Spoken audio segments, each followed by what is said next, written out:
बस कल US Fed के फैसले के बाद ना दुनिया भर के सेंट्रल बैंक की चिंता बढ़ते हुए देखने को मिल रही है। इसका रीज़न पता है क्या है? बिकॉज दोस्तों कल जंबो साइज का रेट कट हुआ, मतलब उम्मीद से ज़्यादा 50 बेसिस पॉइंट। अब दोस्तों बहुत ऐसे सेंट्रल बैंक है ना जो ये लेके चल रहे थे कि यूएस फेड मात्र 25 बेसिस पॉइंट के आसपास ही रेट कट करेगा। अब दोस्तों वर्ल्ड की सबसे बड़ी इकनॉमी, अगर वहाँ पे 50 बेसिस पॉइंट का रेट कट होता है तो ऑफकोर्स दूसरे सेंट्रल बैंक भी ना उसको आने वाले कल में, आज नहीं तो कल, ज़रूर फॉलो करने की कोशिश करेंगे। बट यस, जो हो गया सो हो गया। हमें इस न्यूज़ का इम्पैक्ट समझना है और ऑफकोर्स कौन सी इंडस्ट्री को काफ़ी फ़ायदा मिलने वाला है ना, उस पर चर्चा करेंगे। मैं एक इंडस्ट्री को लेकर काफ़ी बुलिश हूँ आने वाले एक आध साल में। अब मैं बुलिश हूँ इसका मतलब ये नहीं कि आपको भी बुलिश हो जाना है। मैं दोस्तों अपना तर्क दूंगा, कोई बाई और सेल रिकमेंडेशन मत समझिएगा। लेकिन यस, 3-4 कंपनी ऐसी भी है जो हमें 2021-22 के भाव पे मिल रही है, but EPS life time high पे जाता हुआ देखने को मिल रहा है। मुझे लगता है कि आने वाले कल में देर सवेर इन सब कंपनी को ज़बरदस्त फ़ायदा मिलने की उम्मीद है। लेके बैठे हैं तो कोई भी शेयर बेचिए मत, उल्टा आप चाहें तो अपनी होल्डिंग को इंक्रीज़ कर सकते हैं। चैनल फर्स्ट टाइम होंगे सब्सक्राइब कर सकते हैं इस तरह की क्वालिटी कंटेंट को सबसे पहले एक्सेस करने के लिए। Now without telling any for time, let's begin. दोस्तों कल यूएस फेड ने 50 बेसिस पॉइंट का जो रेट कट है ना उसका फैसला किया। लेकिन दोस्तों 2025 और 2026 है ना, उसके आंकड़े भी हमारे सामने आए। 2025 में जो रेट कट है वो गिर के 3.4, ऑफकोर्स 26 में 2.9% के आसपास होने की उम्मीद है। अगर ऐसा होता है दोस्तों, मैं आपसे पूछना चाहता हूँ, वीडियो को पॉज करें अभी के अभी, कमेंट बॉक्स में ज़रूर लिखें कि कौन कौन से इंडस्ट्री को फ़ायदा मिलेगा। एक इंडस्ट्री ऐसी भी है जो 2021-22 से ना अभी तक काफ़ी दोस्तों इग्नोर सेक्टर में से एक है और ऑफकोर्स उसको लेके बाज़ार में बिल्कुल ही वॉल्यूम नहीं बढ़ रहे हैं। लेकिन दोस्तों एफआईएस और डीएस ने ना पिछले कुछ समय से बड़ा खेल खेला और अपनी होल्डिंग को लगातार कंटिन्यूसली बेसिस पे सिर्फ और सिर्फ बढ़ा रहे हैं। यहाँ दोस्तों सिंपल सी बात है, एनबीएफसी अगर आप ठीक से पढ़ें और इस न्यूज़ का इम्पैक्ट समझने की कोशिश करें तो a positive impact of A policy rate cut on cost of fund for NBFC would be visible with A lag for most of the NBFCs, ये नमूरा का मानना है। आगे अगर आप देखें, जब दोस्तों इंटरेस्ट रेट नीचे जाता है ना, when interest rates goes down, fixed rate lenders है ना लाइक एनबीएफसी, जो ऑफकोर्स कॉस्ट ऑफ बोरोइंग के अगेंस्ट में लोन बांटते हैं, माइक्रो फाइनेंस करते हैं, होम लोन देते हैं, उनको दोस्तों ना नेट इंटरेस्ट मार्जिन का इजाफा देखने को मिलता है। तो ऑफकोर्स दोस्तों एनबीएफसी आपको पता है कि पिछले कुछ समय से बिल्कुल परफॉर्मेंस नहीं कर रहा है और ख़ासकर स्मॉल फाइनेंस बैंक, इनका दोस्तों आने वाले कल में ना एक बेटर जो बोरोइंग है और ख़ासकर दोस्तों नेट इंटरेस्ट मार्जिन है ना, उनके ऑफकोर्स एक्सपेंशन में वृद्धि होने की संभावना है। मैंने दोस्तों इम्पैक्ट ऑफ रेट कट इसके पहले ही बताया था और बताया था कि कैसे एनबीएफसी को बाई ऑन डिप्स करना है आने वाले 2-3 सालों के लिए। अगर आप 2021-22 से लेके बैठे हैं तो मैं एक ही बात बोलूँगा कि hold and continue, because net interest margin बढ़ेगा तो ऑफकोर्स प्रॉफिटेबिलिटी बढ़ेंगे।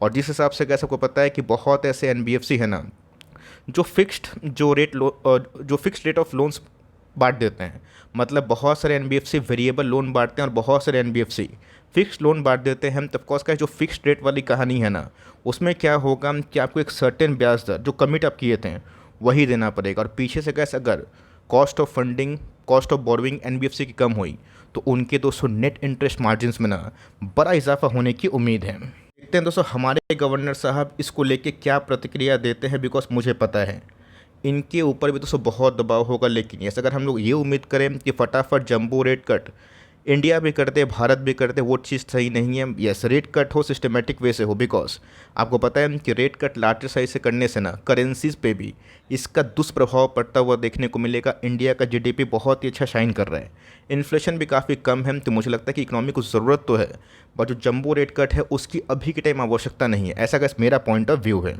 जो भी हो दोस्तों, आवास फाइनेंशियल उसमें से एक होम जो फाइनेंस है ना उसमें से एक कंपनी है।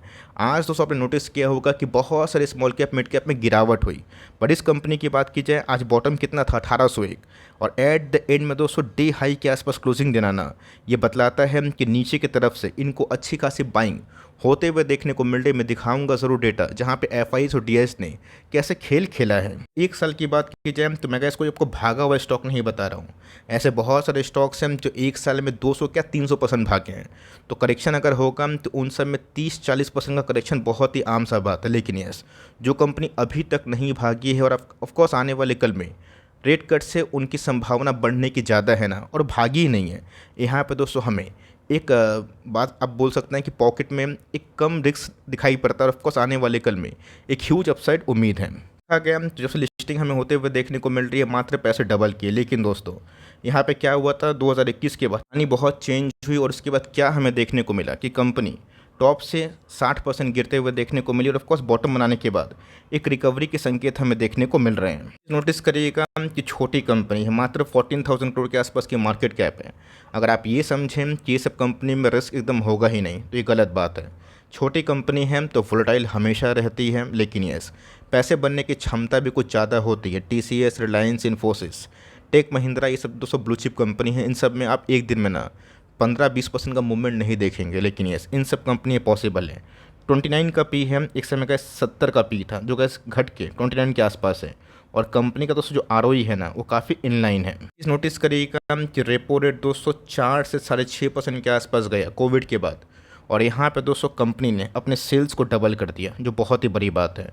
रही बात दोस्तों कंपनी के नेट प्रॉफिट की, तो उसमें भी लगातार हमें वृद्धि देखने को मिल रही है। तो बहुत ही सरप्राइजिंग चीज़ है, बिकॉज इतना दोस्तों कॉस्ट ऑफ फंड हाई होने के बावजूद भी ये सब कंपनी लगातार अपने EPS बढ़ा रही है, प्रॉफिटेबिलिटी बढ़ा रही है, और NPA को भी पिछले कुछ समय से मैं देख रहा हूँ कि काफ़ी कंट्रोल में रखी हुई है। तो दोस्तों एक चीज़ नोटिस करिएगा कि जून क्वार्टर में ना FIS और DS की होल्डिंग में थोड़ा सा नज़र डालिए, प्रमोटर की होल्डिंग अनचेंज्ड है। FIS और DS दोनों की होल्डिंग थोड़ी बहुत बड़ी है, और पिछले कुछ समय से FIS लगातार इस कंपनी में धीरे धीरे एकोमोडेशन कर रहे हैं। DS ने भी दोस्तों बहुत ही अच्छा एकोमोडेशन किया, लेकिन ये पब्लिक होल्डिंग वो कम होते हुए देखने को मिल रही है, बिकॉज बहुत ऐसे पब्लिक है जब स्टॉक 2-3 साल नहीं चलता है तो बेच के भाग जाते हैं। ये गलती अपना करें।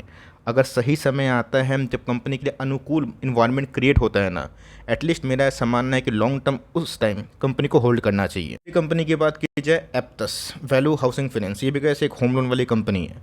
आज हम अगर आप देखें तो ये गिरा नहीं, उल्टा भागा। डे हाई के आसपास ही क्लोजिंग हमें देखने को मिल रही है। दोस्तों कोई भी फाइनेंस अच्छी कंपनी को होल्ड किया है, वैल्यूएशन के अतिरिक्त भाव नहीं दिया है, वैल्यूएशन के नीचे भाव दिया है, जो एक आध साल से नहीं चल रही है, कोई घबराने की बात नहीं है। देखा गया तो लिस्टिंग के बाद दोस्तों कोई बड़ा परफॉर्मेंस 22, 23 और 24 के अभी तक देखने को नहीं मिल रहा, लेकिन ये वक्त चेंज होगा। और नेट इंटरेस्ट मार्जिन के संग दोस्तों इनके EPS भी ना बहुत ही अच्छे वे से ग्रो हो सकते हैं। कंपनी की बात की जाए तो ऑफकोर्स आवास के टाइप की कंपनी है, मतलब थोड़ी छोटी कंपनी, 17,000 करोड़ के आसपास की मार्केट कैप, 27 की PE के संग कंपनी की ROE 17%, जो कि NBFC में बहुत ही कम देखने को मिलता है, जिसको हम लोग बहुत ही इंप्रेसिव मानते हैं। इस नोटिस करिएगा कि ऑफकोर्स दोस्तों आवास फाइनेंशियल के जो ऑपरेटिंग मार्जिन है ना, वो थोड़े कम है, बिकॉज वो बहुत सोच समझ के थोड़ा बहुत लोन बांटते हैं, और जिसकी वजह से उनके OPM और फाइनेंशियल मार्जिन थोड़ी कम है। लेकिन यस इनका तो जो टिकट साइज़ है ना, बहुत ही छोटा है, मतलब बहुत ही सस्ते ब्याज दर की बात की जाए, या फिर बहुत ही ऐसे लोग जिनको लोन मिलना बहुत ही मुश्किल है, तो वहाँ पर तो क्रेडिट रिस्क भी थोड़ा सा बढ़ जाता है, जिसकी वजह से NPA कभी कभी उछलता है। तो एक चीज़ नोटिस करिएगा तो कंपनी के सेल्स दोस्तों despite of high borrowing cost बढ़ रहे हैं, जो बहुत ही अच्छी बात है। पैट के फिगर की बात की जाए, वो भी लगातार अप ट्रेंड में हमें देखने को मिल रहे हैं। तो दोनों कंपनी अच्छी है, चाहे वो आवास हो या फिर एप्टस हो। लेकिन यस आवास की बात की जाए तो उनका भी गैस अफोर्डेबल हाउसिंग फाइनेंस में अच्छा एक्सपोजर है, बट बहुत लो की बात की जाए कि एक्सपोजर की चलो हम लोग क्रेडिट देते हैं उन सब लोग को जिसकी भरपाई होना थोड़ी सी मुश्किल है, वो जनरली दोस्तों एप्टस में ज़्यादा देखने को मिलता है, और यही रीज़न है कि इनकी नेट प्रॉफिट लगातार बढ़ रहे हैं।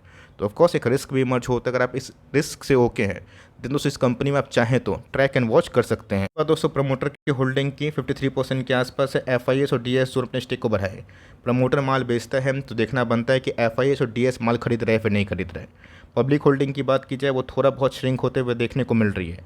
लगातार कुछ क्वार्टर्स और नंबर्स ऑफ शेयर होल्डर्स भी हमें गिरते हुए देखने को मिल रहे हैं। तो डूबते हुए शेयर को दोस्तों जब भाव नहीं मिलते हैं तो बहुत लोग साथ छोड़ देते हैं, बट जिनकी रिसर्च काफ़ी मजबूत है, जिनकी नॉलेज काफ़ी मजबूत है, जिनके पास पेशेंस पावर है ना, पैसे उनके ज़रूर बनते हैं। तीसरे कंपनी की बात की जाए बजाज फाइनेंस, अगर मैं इसका नाम नहीं लूँगा ना वो चीज़ सही नहीं होगा, बिकॉज बजाज फाइनेंस एक बहुत बड़ा बेनिफिशियरी होगा हॉकिश दोस्तों रिमार्क के बावजूद भी, जो कि RBI ने बजाज के पीछे बहुत बार हॉकिश रिमार्क डाला है।